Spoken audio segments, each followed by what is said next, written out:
ಇವತ್ತು ಜೈ ಕನ್ನಡ ಸೇನೆ ವತಿಯಿಂದ ಇವತ್ತು ಮಾನ್ಯ ಡಿ ಸಿ ಅವರಿಗೆ ಮನವಿ ಸಲ್ಲಿಸಿವಪ್ಪ ಅಂದರೆ ಇವತ್ತು ಏನಪ್ಪ ಅಂದ್ರೆ ಇವತ್ತು ಎಲ್ಲಿ ಇವತ್ತು ರಸ್ತೆ ಅಗಲೀಕರಣ ಇಲ್ಲ. ಯಾವಾಗಲೇ ಅಂದ್ರೆ ಹರ್ಷಗುಪ್ತ ಇದ್ದಾಗ ಕೂಡಲೇ ಯಾವಾಗಲೇ ಕಲಬುರಗಿ ನಗರದಲ್ಲಿ ರಸ್ತೆ ಅಗಲೀಕರಣ ಮಾಡಿದರು. ಈಗ ವಿಧಾನಸೌಧ ಎದುರುಗಡೆಗೆ ಪೂರಾ ಡೆಮಾಲಿಷ್ ಮಾಡಿದರು. ಅವ್ರು ಏನು ಮಾಡಿಕೇಸಿ ಡೆಮಾಲಿಷ್ ಮಾಡಿದ್ರ ಕೂಡಲೇ ಇವತ್ತೇನಾದ್ರು ಅವಿನಾಶ ಆಯಿತು, ತಿಮ್ಮಪ್ಪರ ಸರ್ಕಾರ ಆಯಿತು, ಬಸ್ ಸ್ಟ್ಯಾಂಡ್ ಆಯಿತು. ಮತ್ತು ಇವತ್ತು ಏನು ಮಾಡ್ತಾರೆ, ನಿನ್ನೆ ಅಂದ್ರೆ ಮಾರ್ಕೌಟ್ ಹಾಕಿದ್ದಾರೆ ಮಹಾನಗರ ಪಾಲಿಕೆದವರು. ರಾಮ ಮಂದಿರ ರಸ್ತೆ ಪೂರಾ ಇವತ್ತು ಡೆಮಾಲಿಷ್ ಮಾಡ್ಲಾಗ್ತಾರೆ. ಅದಕ್ಕೆ ನಾವು ಜಾಗೃತಿ ಮಾಡಿಸ್ಬೇಕು. ಇವತ್ತು ಏನಪ್ಪ ಅಂದ್ರೆ ಇವತ್ತು ಮಹಾನಗರ ಪಾಲಿಕೆಯವರು ಮತ್ತು ಇವತ್ತು ಡಿ ಸಿ ಅವರು ಮತ್ತು ಆರ್ ಸಿ ಅವರು ಇವತ್ತು ಕೂಡಲೇ ಇವತ್ತು ಏನು ರಸ್ತೆ ಅಗಲೀಕರಣ ಮಾಡಬೇಕು. ಯಾಕಂದ್ರೆ ರಸ್ತೆ ಏನವ ಚಿಕ್ಕ ಚಿಕ್ಕ ರಸ್ತೆ ಆಗ್ಯಾವ.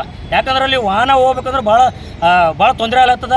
ಇಲ್ಲಿ ಹಿಂದೆ ಕೋಟ್ರೆ ಹೋಗ್ಬೇಕಂದ್ರೆ ಭಾಳ ಹಾಸ್ಪಿಟಲ್ ಭಾಳ ತೊಂದರೆ ಆಗ್ಲತ್ತದ, ಸ್ಕೂಲ್ಗಳಿಗೆ ಭಾಳ ತೊಂದರೆ ಆಗ್ಲತ್ತದ. ಅದು ಕೂಡಲೇ ನಾವು ಮಹಾನಗರ ಪಾಲಿಕೆಯವರಿಗೆ ಮತ್ತು ಡಿ ಸಿ ಅವರಿಗೆ ಮನವಿ ಏನು ಸಲ್ಲಿಸ್ತೀವಪ್ಪ ಅಂದ್ರೆ ಇವತ್ತು ಜೈ ಕನ್ನಡ ಸೇನೆ ವತಿಯಿಂದ ಇವತ್ತು ರಸ್ತೆ ಅಗಲೀಕರಣ ಪೂರಾ 100 ಫೀಟ್ ರೋಡ್ ಅಗಲಾಗಬೇಕಂತ ನಾವು ಮಹಾನಗರ ಪಾಲಿಕೆಯವರಿಗೆ ಮತ್ತು ಡಿ ಸಿ ಅವರಿಗೆ ಕೂಡಲೇ ಮತ್ತು ಮನವಿ ಸಲ್ಲಿಸಿದ್ದೀವಿ. ಮತ್ತು ಆರ್ ಸಿ ಅವರಿಗೆ ಮೊದಲು ನಾವು ಕೊಟ್ಟಿದ್ದೀವಿ. ಮತ್ತು ಹರ್ಷಗುಪ್ತ ಇದ್ದಾಗ ಪೂರ ಅವ್ರಿಗೆ ಹರ್ಷಗುಪ್ತ ಅವರು ಒಳ್ಳೇದು ಮಾಡಾಯ್ತಾರೆ ಕಲಬುರಗಿ ನಗರದಾಗ. ಅವ್ರಿಗೇನೋ ಇಲ್ಲಿಂದ ಹೊರಗಣೆ ಮಾಡಿದ್ರು ಹರ್ಷಗುಪ್ತ ಅವರಿಗೆ. ಅದು ಕೂಡಲೇ ಹರ್ಷಗುಪ್ತ ಅವರು ಇಲ್ಲಿ ಕಲಬುರಗಿ ನಗರಕ್ಕೆ ಬರಬೇಕು, ಇಲ್ಲಿ ರಸ್ತೆ ಅಗಲೀಕರಣ ಮಾಡಬೇಕು ಅಂತ ನನ್ನ ಬೇಡಿಕೆ ಅದ. ಏನು 8 ದಿವಸದಲ್ಲಿ ಬೇಡಿಕೆಯಿಂದ ನಂದು ಬೇಡಿಕೆಯನ್ನು ಮಾಡಲಿಲ್ಲಪ್ಪ ಅಂದ್ರೆ ಮುಂದಿನ ದಿನದಲ್ಲೇ ಉಗ್ರ ಹೋರಾಟ ಮಾಡೋಕ್ಕೆ ಹೇಳೋಕ್ಕೆ ಇಷ್ಟಪಡ್ತೀವಿ. ದತ್ತು ಬಾಸ್ಕಿ ಜೈ ಕನ್ನಡ ಸೇನಾ ರಾಜ್ಯಾಧ್ಯಕ್ಷರು.